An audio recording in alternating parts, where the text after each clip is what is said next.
The title of this is Jehovah's Witnesses Announce Plans to Build Giant Media Center Despite Recent Spotlight on Abuse Allegations. So let's give this a read, see what it has to say. Oh my God, ads. I don't care about Lotrimin Ultra.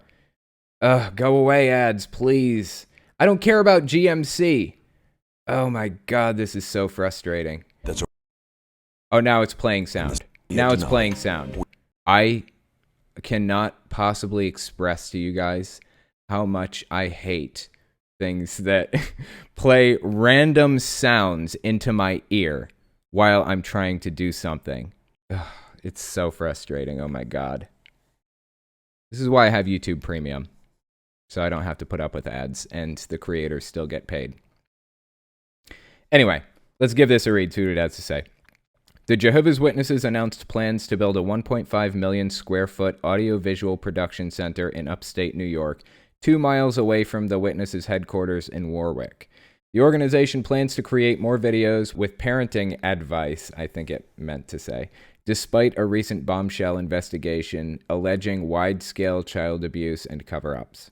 Robert Zick, a Jehovah's Witnesses spokesman, told the Times-Herald Record that the media center is a response to the general public's growing increase of interest in the Jehovah's Witnesses videos, specifically ones offering parenting advice and how to live a principled life. New content is planned to be available in multiple languages. Yeah. Okay, let me just read that last bit again. It says, it's a response to the general public's growing increase of interest in the Jehovah's Witnesses videos, specifically ones offering parenting advice and how to live a principled life. Okay. They're talking about the Caleb and Sophia videos, FYI. That's what they're referring to. I don't buy it. The public does not give a shit about your stupid videos. Jehovah's Witnesses might. They're actually kind of expected to play some of those videos at the door. Like, sometimes they'll find a kid at the door and they'll pull up one of the Caleb and Sophia videos and show it to the kid, and they cover it up like it's this whole, just good advice anybody can give to anybody. That's BS. It's not about that at all. That's complete BS. It's just indoctrination tools is all it is. It's disgusting. Mr. Atheist asked me to do a video on his channel recently, like a guest video about my life story. I had actually considered doing a Caleb and Sophia video and decided against it. He asked me to, instead of doing Caleb and Sophia, he asked me to tell my life story. I'm actually pretty happy with how that one turned out, but yeah, I should really do another Caleb and Sophia video sometime soon. Anyway, this says, the organization's outreach is now supplementing its traditional door-to-door approach by putting more money and manpower behind producing online content in response to the rise and reach of social media platforms. Yeah, that doesn't surprise me. They've always tried to be cutting edge and new about how they do things. Like, they had the sound cars back in like the 1900s, early 1900s, with like phonograph horns on top. They'd even carry phonographs, like portable ones, to the door and put on phonograph records, and everybody was like, oh my God, that's amazing, that's so cool, of course I'll listen to the message. A lot of these people never even seen a phonograph before, so it does not surprise me at all that they're trying to be on the technological cutting edge, quote unquote. The article goes on to say, we're ramping up production in response to heavy demand. I bet, heavy demand, yeah, of audiovisual offerings, Zick said. People find these materials to be useful, so we're putting more resources behind them, and we're putting everything under one roof. Yeah, these people drive me nuts. It won't just be audio and visual equipment under that roof. The Witnesses are also designing the new media center to be livable. It will have residences, a fitness center, and underground parking. Currently, approximately 1,000 volunteers live and work in the 1.6 million square foot headquarters. An additional 1,000 volunteers are expected to take up residency in the new center once it's finished. It might take up to 5 years for the complex to be completed. At the organization's annual meeting on October 5th, it was announced that construction will begin in 2022 and finish at the end of 2026. I find it fascinating that they're basically investing in this long-term project. This is a long-term project they're doing here. When they fearmonger about the end being right around the corner so much. Like, you'd think that they wouldn't bother doing this because, it's going to take too long. The end will be here before then, right? But here they are building it. I find that super interesting.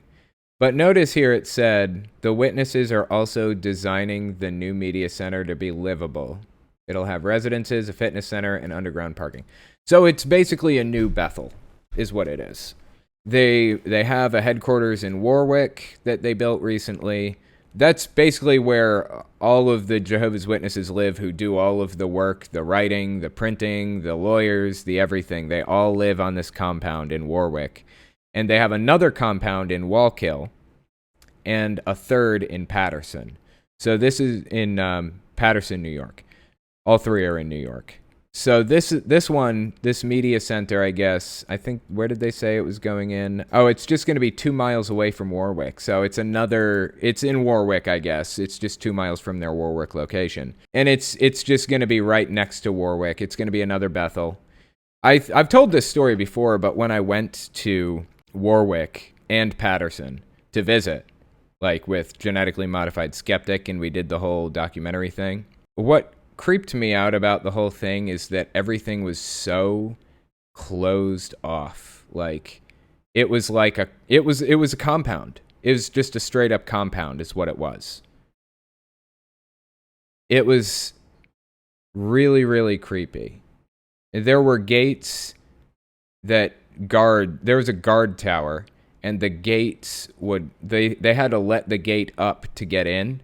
And they had to let the gate up to get out, too. Now, I understand there's this fear of people, driving in the exit or whatever. But honestly, if people are going to drive in the exit, they're not going to give a shit about this little tiny thing, like this gate they're just going to blow through it. I don't know. I just don't buy it. It was just extremely creepy, the whole thing. They were all plastic and smiley, and their tone of voice was off. Everything about it was all off. It was not normal. They don't interact with the outside world hardly ever unless they're going knocking on doors. It was just really, really weird. I guess they're pouring their resources into the media center thing because they realize that Jehovah's Witnesses knocking on doors is not an efficient way of bringing people in. And maybe this social media indoctrination thing is a little bit more efficient. That's a possibility. But either way, as long as I'm out there countering all of the bullshit they're coming out with, as long as Mr. Atheist is out there countering it, I don't care. Just give me more material. I haven't had a new Caleb and Sophia video to debunk in a while. I've been waiting. So send it out and I'll debunk it. I got another super chat I wanted to read. Let's see here. This one is from Nervardia again. The electron was discovered by J.J. Thomson by using a CRT as well.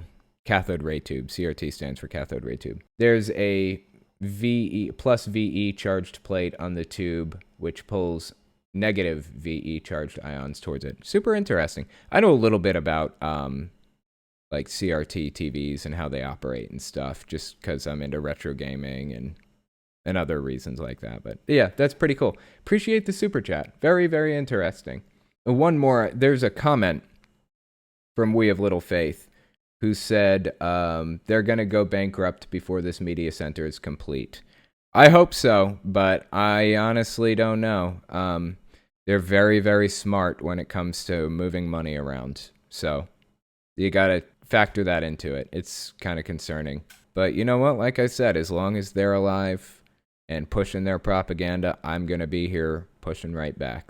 If you like what I do and you want to make sure I can continue to do it, you can support me in a few ways. First, you can support me on Patreon. That's probably the best way. But if you want to get something back for your support, you can check out my Teespring. I'm trying to make a shirt design for every cult I've covered. I haven't gotten every one, but I'm working on it. So check it out and see if your cult is up there. Second, you can support me by checking out my game shop. I sell controller, cartridge, and game box stands for every system from the original Nintendo and Sega Game Gear to the Xbox One and Nintendo Switch. So give that a look too. And finally, if you want to support me in some way other than monetarily, you can check out my other YouTube channels. I have a retro game channel where I answer questions like, why does Shy Guy have a mask? And why are CRT TVs the best way to play retro games? I also have the podcast where I talk about stuff I don't feel I can say on a monetized channel. And finally, I have my main channel where I talk about cults. I wish I didn't have to worry about dancing around subjects carefully in the first place, but I chose to do this as a full-time job. So unfortunately, I rely on YouTube's AdSense and on the support of patrons to continue doing the work I do. Anyways, check me out in all those places if you haven't already. Thanks for listening, guys.